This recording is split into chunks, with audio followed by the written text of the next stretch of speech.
Adesso vi canto una canzone di una grande artista, Cinzia Oscar.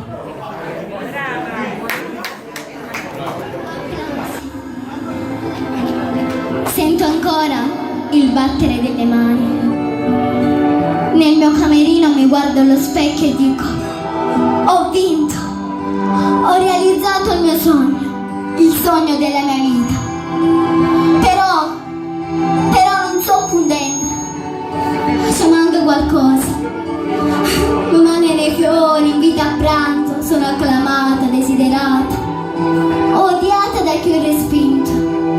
A gente sospiro mamma mia, ma ho sempre un vuoto dentro, nell'anima.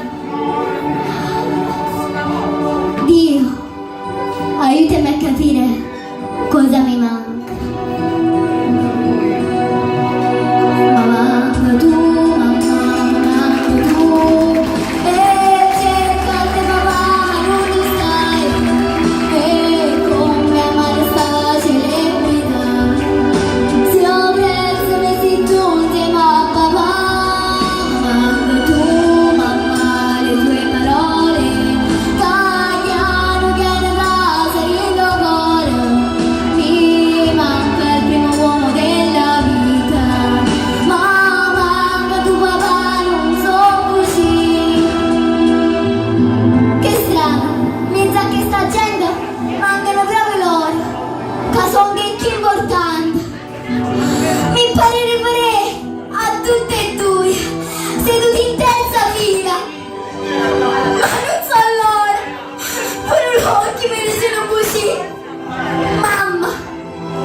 Ho voluto descriverti le mie sensazioni, le mie emozioni, le mie speranze, in parte appagate e in parte deluse.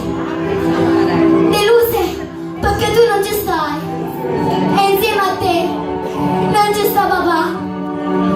Ma dimmi tu, a che mi serve sta celebrità? Mamma tu,